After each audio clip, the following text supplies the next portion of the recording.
Hey guys, welcome back to the Mentor Nation podcast. If you don't know me by now, my name is John Abbas, and I host this little podcast. I find people from all over the world doing just really interesting and incredible things. Most of them are very successful, or they've had a lot of success, or they're the best in what they do. And my focus is just to pull out their best wisdom, pull out their greatest stories, their lessons, their strategies, and give it to you so that you can benefit in whatever it is that you're doing. If you are new here, just please hit that subscribe button, wherever you're listening, as it's the easiest way to get notified every time a new episode releases. If you are returning, welcome back and get ready for a really great episode. Today, I have the pleasure of interviewing Ari Galper. Ari is a best-selling author and is the #1 authority on trust-based selling. It's not easy being #1 in anything, and that's what he's done. His book, Unlock the Sales Game, became a huge hit around the globe, and he speaks on some of the biggest stages with some of the greatest people that you can ever imagine. In this interview, we focus primarily on his new book, but most importantly, the topic of sales. Now, this isn't like any other sales interview where it's just like how to close the deal. This is not what this interview is. He is a humble person, as you will see as we get into this interview. And he just talks about how sales has drastically changed over the last 10 years.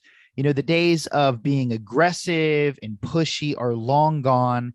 And Ari just shares a far more natural and easygoing method that will allow you to sell anything and with a lot more ease and make way more money, whatever industry that you're in. This is just a great interview. And I know that you're going to walk away with some incredible and immediately actionable strategies. So with that being said, please help me welcome Ari to the show and enjoy the interview. Ari, thank you so much for being on the Mentor Nation podcast. Really excited about our conversations today. Thank you for being on. Absolutely, John. Appreciate it. Absolutely. So for those listening, just to give them an idea of who you are the number one authority on trust-based selling. And it's just awesome because Ari, you've authored several books, including the one that I really want to focus on today, which is, Unlocking the Sales Game. And, many of the largest companies in the world bring him in to turn their average salespeople into superstars. And so if it's all right with you, Ari, I really want to focus today on your book. Sure. It arrived yesterday, so I got a chance to glance through it, but it was awesome. I mean, it was an easy read, fantastic strategies in there. And I just loved it. And so I was hoping that we could cover your book, some of the common myths around selling. And just for me, it's just how sales has drastically changed over the years. Yes. And what's working today.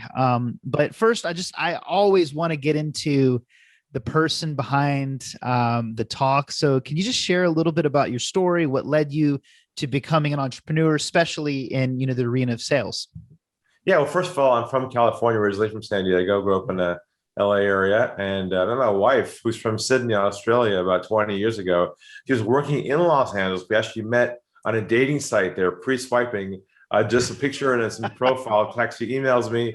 We have a conversation. We started dating. And next thing I knew, I came to Australia to visit her family. This was like 20 years ago. And got to know the area. And we kind of fell more in love there. We got engaged in Sydney, married there. Then we decided to move back to actually start our life in LA together. And we moved back there after we got married. And about 6 months later, a little gift came into our lives. It's our son, Toby. And after he was born, we were told that he had Down syndrome. And at first, we weren't sure what that meant to our lives. Then we realized what a gift we had in our hands. I don't know if you know anybody who has Down syndrome, but they're transparent, they're loving, they have no hidden agenda.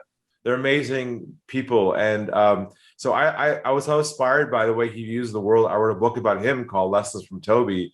And he became the central theme of how I work with people around trust building, because if you can be authentic and transparent like he can, then he's our role model. And we'll talk about that today in terms of how to be more effective in what you do, how to be aware of your own behaviors. And I'll tell you, of course, if you want, the story behind the concept too, we can talk about as well. Yeah, absolutely. And speaking on that, it's funny. My favorite restaurant here, I don't know if you've ever heard of it. It's called Taziki's. It's just a great Mediterranean spot. And the guy that I always talk to when I go there, he has Down syndrome, and we've become such great friends over Right. 3 years. And you're right. I mean, I loved him the minute I met him, and there's just like, no hidden agenda. I mean, it's just a great person. So that's awesome. So in your book, and I have to ask you this, because when somebody typically writes a book, it's usually from an experience that led to a pivotal moment, Yeah. and and that is the genesis of their book. And so I know you talked about your son, but was there a moment in sales Yeah. that led to you writing your book? Yeah. So previous to coming out here, I was basically a sales manager of a software company. We Hmm. launched the first online website tracking software tools to collect user data. Now it's called Google Analytics. Not personal identification, but general Yep. data. And it was pretty hot back then. It was all kind of a new thing. And it was pretty much a breakthrough. And I was managing underneath me 18 salespeople at the time, fast growing business. My job was to handle the large accounts that came across our website. So this one lead came across my desk. I called the guy back, big company, nice guy. We had a conversation. He agreed to a conference call and a demo to see our product. And it was such a big opportunity, John, that if I close this one sale, it will double the revenue one transaction. That's how big this company was. So you can imagine that a lot of pressure and A excitement lot of about this pressure. opportunity.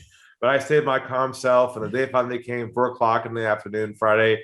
I was in the conference room with my CEO. I closed the door behind me. In the room is a big, long conference table. In the middle of the room is a speakerphone, the one with three lights on it, the old corporate three spaceship-looking corporate phones. Yep. So remember those days? So I dialed the number that I got for the conference call, and I dialed in, and he's like, "Hey, Ari." He's like, "Hey, how's it going? Good." And he says to me, Ari, let us share with you who's with us on the line today." And I was like, "Oh, okay." Didn't realize there was someone else there. Next thing you hear is, "My name's Mike. I'm CEO." I was like, "Wow, okay, this is good." "My name is John. I'm head of IT." "This is awesome." "My name is Julie. I'm head of global marketing." This is amazing. I mean, everybody on this call was basically a decision maker. Like they were all there at one place at one time. Like if it's going to happen, it's going to happen today, you know? So I began to introduce myself and beginning my live demo over the web to show them how it all works. We collected statistics from their websites and showing this to them live. And as I'm showing this to them live, I heard this noise on the phone call like, "Wow, this is great. This is amazing. We love it." They start asking me all kinds of questions. How does it work? How do we install it? How does technology work? And of course, I had all the answers. I was trained in my product. I was building rapport with them, answering objections. I mean, there was so much chemistry on this phone call, John. It was like a love fest on the phone. You know what I'm talking about? Like a dating site. No, I'm kidding. Yeah, like it's just going so well. Like Yeah. I got my boss to give me the high five back here. It's like, "Nice job." And I was like, "This is awesome." I mean, there's so much going back and forth chemistry here. I'm answering the questions. I'm doing everything I was taught to do by the sales gurus. I had the books at home on my shelf, CDs in my car back then. I was just doing rapport. And look, an hour goes by. By the end of the call, my contact says to me, "Ari, this is great. We love it. Give us a call a couple of weeks, follow up with us, and we'll move this thing forward." I was like, "Oh, thank you, God." I was like, perfect, you know? So I said my goodbyes and I took my arm and I reached for the speakerphone in the middle of the table. As I'm reaching for the speakerphone, I'm reaching for that off button by complete accident. Now it's a divine intervention. My thumb hit the mute button instead of the off button. And the voice inside of me said, "Ari, go to the dark side. Be a fly in the wall. Go where no one's ever gone before in the world of sales." You're still in the meeting. That's Live. So I pulled Uh-oh. my thumb back for a couple seconds. They thought I hung up the phone and they started talking amongst themselves. So what would you expect to hear on a call like that? I mean, not a trick question. What would you imagine you probably would have heard in a call like that as you listened to it? I would imagine they would be like, "This is great, like super impressive," but I'm just going to guess that that's not how this went down. Well, you'd expect that after all that they said. But let me tell you what they said verbatim, word for word. I'll never forget it. That's why we're all here today. What they said was this. They said, we're not going to go with him. Keep using him for more information and make sure we shop someplace else cheaper. Knife in heart twist. I was in a state of shock. Wow. Literally, I snapped out of it. I hit the off button and I said to myself, what did I do wrong? I did everything I was taught to do in selling. I was building rapport. I was answering objections, trial close. I was doing everything I was taught. I wasn't aggressive as myself. And the first big epiphany hit me. That was this. You can tell me what you think about this. I realized at that moment that somewhere along the way, it has become socially acceptable not to tell the truth to people who sell. That's exactly right. That's right. It's okay to say things like, sounds good. Wait, send me information. Oh, hold on. We're definitely interested. Wait, send us a proposal. Yeah. Without having any intention of buying at all. That's exactly right. They just don't want to be truthful. They don't want to be honest. Yeah. Then I asked myself, why is it? Why weren't they comfortable just telling me the truth? If we get to the bottom of this, what was it? And I realized at that moment that the breakthrough was this. There is this sort of invisible subconscious pressure that flows underneath your entire pre-sale process on every conversation. And if you aren't aware of it, and if you aren't systematically removing that pressure from the process using what we call trust-based languaging and our trust-based mindset, you'll never be able to create what I call a moment of vulnerability where they'll feel comfortable telling you the truth. You'll always be at the service level and never knowing where you stand. And that became our whole breakthrough 20 years ago, with now 1,000 people have adopted this, where the whole shift here, the mindset shift, is to let go of focusing on the sale and instead focus on deep trust with someone so they feel that you care about them and they feel safe enough to tell you the truth. And that became our whole unlock the game system for 22 decades now. That's how thousands of people have changed their lives. And now it's more relevant than ever because the world has changed. And I believe that trust is now the new currency. So I want to have you expand on that if you don't mind, because, there's a lot of sales people out there that talk about selling has changed a lot. It's different. Like, why has it changed? I understand that it has, and I know this as well as, it's just the world is moving. Sales has to evolve with it, but like, why has it changed so much? And what's so different today than 20 years ago, 30 years ago? Well, it's not the sales that's changed. It's that our potential prospects have changed. So we're still embedded and conditioned the old way. We still do old behavior to talk about today. We're still stuck in that 1980s model of our job is to sort of show value and convince someone to say yes. See, what's changed is that your potential clients in this day and age now, they've got a problem. They want it solved. That's right. What do we do? It's a straight line of sight, but what do we do unconsciously? We end up selling to them our solution. And what we'll talk about today is all these old things that we're still doing unconsciously that muddies the waters, that does not contain the ability for you to build trust with people. And all they are asking themselves the entire time on your call with them is they're asking themselves, do I trust him? Do I trust him? Do I trust him? Do I trust him? They're not asking themselves about the solution. They care about trust. And that's what we're missing, is like two ships in the night, passing each other, wondering why you're chasing ghosts right now. People don't call you back. That's why. I love this. This is actually very different than anything that I've heard. You hear everywhere the solution, people just want solutions to their problems. They don't want to be sold to, but a big missing part of this is the relationship and the trust. And so, and in your book, you talk about some of the myths. I'd love to have you expand on that, because this is really good stuff right here. Sure. There's three kind of core myths that are still rolling around in our mind about selling still from the past. And one is the idea that sales is a numbers game. I'm sure you heard that before in your career. Absolutely. The whole idea is the more contacts you make, hopefully the more sales you make. Well, we discovered the way the world's changed. We discovered it's not about how many contacts you make anymore. It's about how deep you go on each conversation. Not how good you are at how many contacts you make. It's how good you are at trust building not how big your network is. It's a whole flip of a model. The second one is the idea the sale is lost at the end of the process. I'm sure you've been there before. Mm-hmm. Look good, green light everywhere, all of a sudden just drops out of nowhere, just like disappears on you.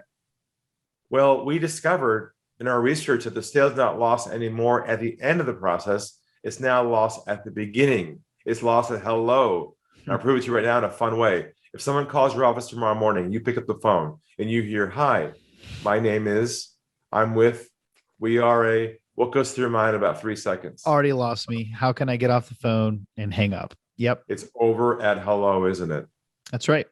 I'm not suggesting your folks watching and listening to this are doing outbound calls. Maybe they are, but I will make the case today that most of your listeners and viewers are losing their sales at the beginning of their process and not the end.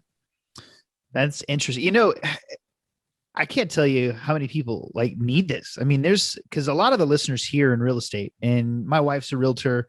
She's on a really successful team. And even today, they're still teaching that. Then it's the numbers game, run through the numbers, call for sale by owners. And it's this, and this is like, they need to listen to this recording. And that's, yeah, absolutely. Yeah, So many people are sleepwalking in their old framework from years ago. They have not come to speed with where the customer's at. And that's why they hit resistance.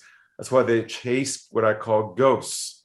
People express interest, but don't buy. It's why they're stuck in this cycle of dysfunctionality of not building real trust with people, but just playing the game with them. And I'll drop one bomb right now. And I tell my clients, do not attempt to build a relationship with someone pre-sale. You build it with them post-sale, because relationship building and trust building can be mutually exclusive, meaning you don't have to build a relationship with someone, build trust with them. See, what happens is we attempt to build rapport with someone, get to know them, because we think if they like and get to know us, they'll buy it from us.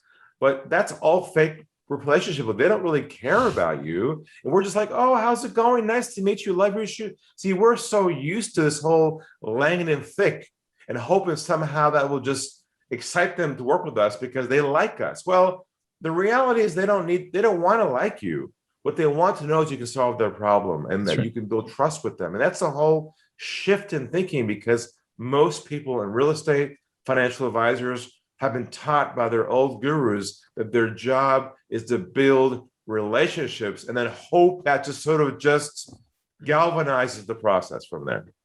So you build trust, not relationships. Relationships come after the sale from this. Yes, they're totally separate.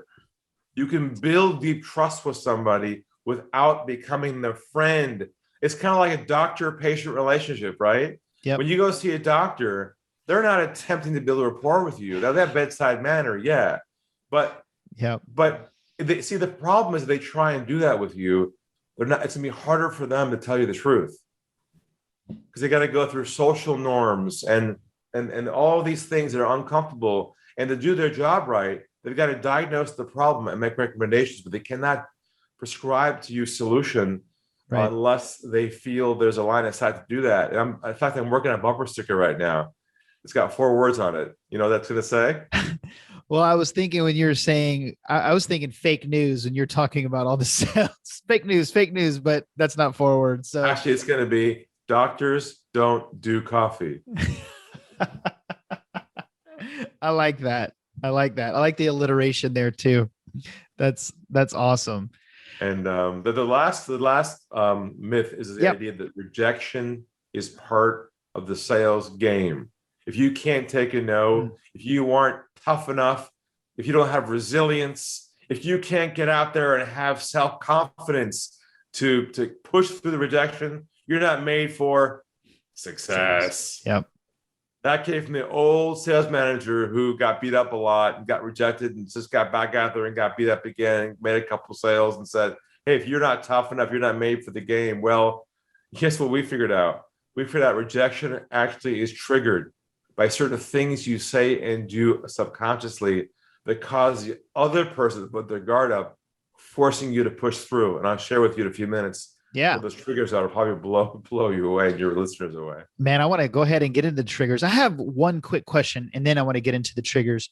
So let's say, because I know like I have a lot of friends here, like the audience here are all solopreneurs, small business owners, all the way up to $2-3 million a year, whether it's brick and mortar or in real estate mortgages. And so, a large part of the game or just the system that a lot of these people are in, whether it's payroll or anything, merchant services, is cold calling.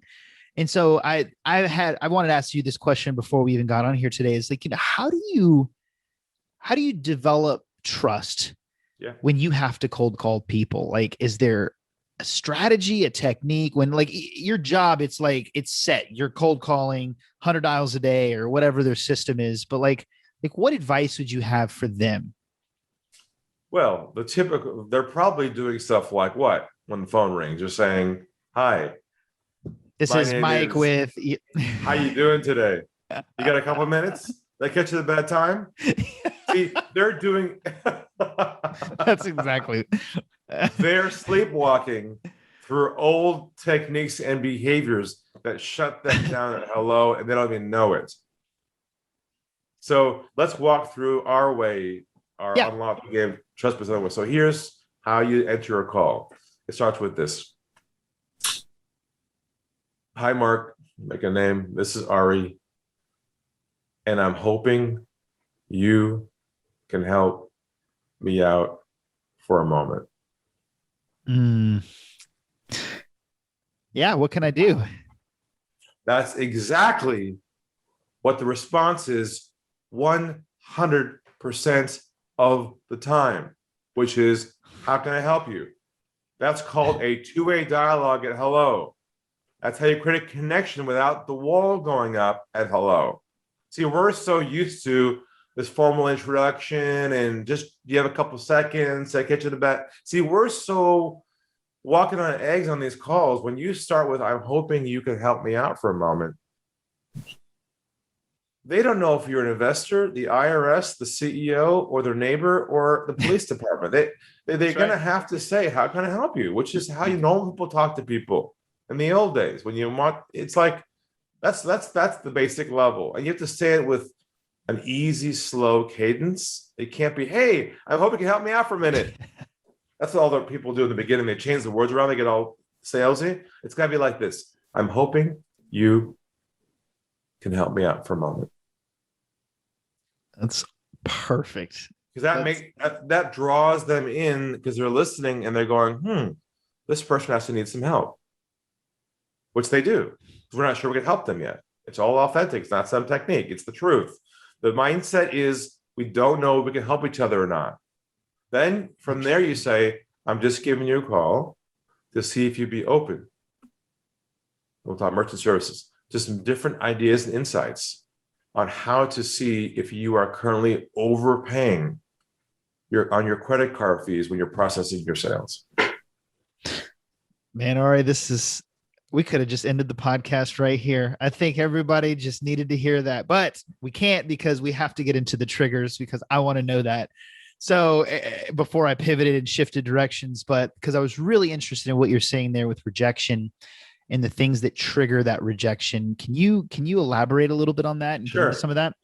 So let's do that through our principles. So we have kind of a couple core principles behind our system of philosophy. And the first one is the idea that your goal is to always be diffusing pressure, taking the pressure out of the moment to build that trust, to get to the truth as soon as possible.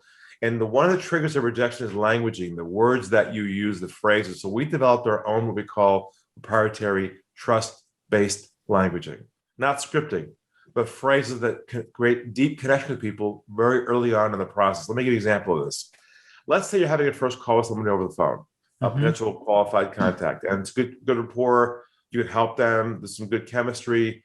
The call kind of comes to a close. Looks like they're qualified. What do we normally say to someone at the end of a call like that? Not a trick question. What's a typical thing we're supposed to say if we have someone on the line that's going to be a good potential buyer? What do we say to them? How about we what? How about you mean at the very end? Yeah. What do we say? What do we train to say? Yeah. Like, how about we get the paperwork out of the way? Exactly. How about we move things where? Forward. See, we're so conditioned to move to a next step. But what happens if you try and move somebody forward and they aren't ready yet? They push resistance. What do you break right there with them? Trust. Exactly. See, we're so thinking about the next step, we aren't thinking about trust building. So reverse, same scenario, our mindset, our approach. Call is going well, good chemistry. Looks like they're qualified. Call comes to a close. Rather than saying, hey, how about we go towards a sale? What we say instead is this. We say, where do you think we should go from here? I like that. And I'll say it again. Where do you think we should go from here? I like Now, how does that change the dynamic of the moment? I mean, you're giving me the power and the choice, and it's I mean, just it's less. It feels less pushy, less salesy, less pressure. It's just an easygoing. It's like, wow, how about forward? Well, when you say to somebody, where do you think we should go from here? They're usually in a state of shock.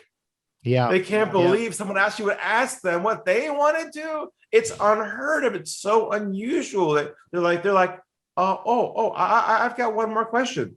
Or wait, what about this? You know, it comes out the truth. And that is your goal. The mindset shift is that your goal is to build deep trust with people so they feel comfortable telling you the truth of where you stand, not to focus on the sale. And that is so contrarian to everything we've been taught to do, which is to move things towards a yes. See, we're not looking for a yes or a no. We're looking for the truth. Right. That's wild. So, and obviously at the end of your book, you cover, I believe it's 10, right? 10 principles. And obviously I don't want to cover all of them because people need to go get your book. People need to go buy your book. And we're going to cover that in just a minute as we wrap up. But what are one or two of the other principles that are in there that just you deem like really important, or something that is just completely the opposite of what most people are doing? Totally. So one of the core ones I'll share with you right now is the idea of what we call getting to the truth with someone. Now, what does that mean? What that means is having them feel comfortable sharing with you up front everything on their mind, not just a percent like breadcrumbs that you have to go chase and hope they're going to buy you something from you. I'm talking everything. Let me give you an example. I recently got a call from someone, got through my office, got through my team, got to me somehow, unscheduled call. I pick up the phone and I hear Mr. Galper. I said, yes, my name is John Johnson, changed the name. He says to me, look, I'm with XYZ company. You recognize the name, they're a big company. And we're looking to bring someone to change our sales performance, our culture, bring our team up to speed with the reality of where things are going. We'd like to, we're looking at you and two other people. We'd like to know, first of all, why should we go with you? Why are you the best? And give me your best sales pitch.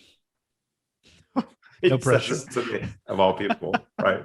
Because that's the game that he's in, that he's always been in, that most people are in. Yeah. So I took a deep breath. I'm a human being too. I got centered into my system of philosophy. I lowered my voice. I relaxed, and I proceeded to say this to him. What I said was this. I said, well, isn't that interesting? And I paused. No, there is more. Don't worry. Don't freak out. I was like, I paused and I relaxed. And I said, over here at our company, we have a very similar process to you where we ask some questions, gather information to see if we're a good fit. And if we're a good fit, then we decided where to go from there. And I said to him, would you be open to that? Next thing I heard on the phone, dead silence, not a word. I was like, oh my God, he's still there. Then he like breathed across the phone, like I could feel he just kind of relaxed, like he became a human being again, not a kind of this robot. He lowers his voice and he says to me, okay, what kind of questions do you have for me? Next thing I know, in 5 minutes after discussion with him, I discover 1, he's not a decision maker. 2, he has no budget. And 3, he was just really curious as to what I do. Wow, so you could have wasted a lot of time there. Off he went to, YouTube and my website for some free information. I hung up the phone. Now, what did my process there save me months of? Just wasting your time, effort, energy with the wrong person. It's called chasing ghosts. Goes. In fact, there's this drug in our bodies and it's latent and it's triggered with inbound calls like that. You know the drug is called? It's called hopium. You know the hopium drug. You get that call like, yeah, I got the call. Woo! You go back to work on the board. Big deal pending. Whale, fish. Yeah, you go home. Honey, guess what? I got the call. They want to buy 5 homes. This is the investor I've been looking for. I'm so excited, man. It's such a great call. There was so much chemistry. It looks so good. You're on this hopium high. Yep. And then you call to follow up with them and you get their voicemail like, what the? He's not there. What? Then you go to your computer, you write, you go, hi, I'm writing you to what? To Follow up and follow up. And I'm going to ask right now, all your listeners and viewers to remove one key phrase forever from a vocabulary as of today and never use it ever again post Ari. And if you've been in selling sales for a while, this might hurt just a bit. Is that all right? Absolutely. Bring it. All right. I'm going to ask your viewers and listeners to never, ever again use the phrase follow up ever again for the rest of their lives. What's the only industry in the world that uses the word follow up? Dentist. Sales. Hi, I'm calling to follow up to move things where? Towards the sale. I'm calling to check this checking in. Follow is one more classic one. Check in, follow up. I'm giving you a call to Touch base. 1980s book close 101. We're so embedded with these behaviors that just send signals that we don't care about them. We care about the sales process. And so I'm going to ask, and here's what you say instead. You say this. It's the Ari languaging that you use. And I've got every single sales scenario mapped out by languaging that erases all the other verbiage. And it goes like this. I'm giving you a call to see if you have any feedback on our previous conversation, any feedback on our last meeting, any feedback on that house you just saw, any feedback on that buyer you just met with. See, feedback is going where? Away from the sale, not toward. See, we're so conditioned that we sense an opportunity. Everything in our body goes, yes, opportunity. I got to move them where? Forward. Yep. But that discounts conscious trust building first. We're listening, but our mind is already 4 steps ahead, and we're not 100% present with people, and they can tell that from you a mile away. That's why you're chasing ghosts. That's really powerful stuff. Really powerful. I have one last question before we get into where people can connect with you. And this is kind of a vanity question that I've just wondered because, a lot of big companies bring you in, huge companies like Citibank or, they're bringing you in because they want a tangible result for their salespeople. And I don't know how much time you get but I'm assuming you don't get a lot of time and you have to create some pretty crazy breakthroughs. What do you do when you get, is it a keynote? Do you work with them for a day or two? Do you get an hour? How do you create fundamental shifts in salespeople? Because this is a podcast and it's, 30, 40 minutes. And I want to create a fundamental shift in at least somebody that's listening to this to do something different or to take the next steps on a journey to learning and becoming better. But you get there, you fly in, you put your bag down. What do you do? I call their prospects live in the room in front of them. No way. You do that. I guess that's about as good as it gets. Anything else is not the real deal. Wow. That's really powerful. That's awesome. And anything else is someone teaching ideas that are void of being behind enemy lines. That's wild. So to speak. Yeah. No, I love that. If you are not authentic in helping people solve their problem, you're circling wagons with concepts and ideas and flowcharts and boxes and models and frameworks. You're teaching skills away from the actual work itself, like talking to a real customer. Something's missing. That's really powerful. Sorry, is there anything else that you want to leave the audience with? Man, we've covered some really good stuff. We've got some triggers, some myths, some principles, and a lot of that is in your books, which we're going to cover in a second. But is there any overarching philosophy that you'd like to leave people with? I mean, I thought eliminating the follow-up from the vocabulary was freaking gold. Like, I mean that. But is there anything else you want to leave everybody with before we share with them where to get your content? Stop selling.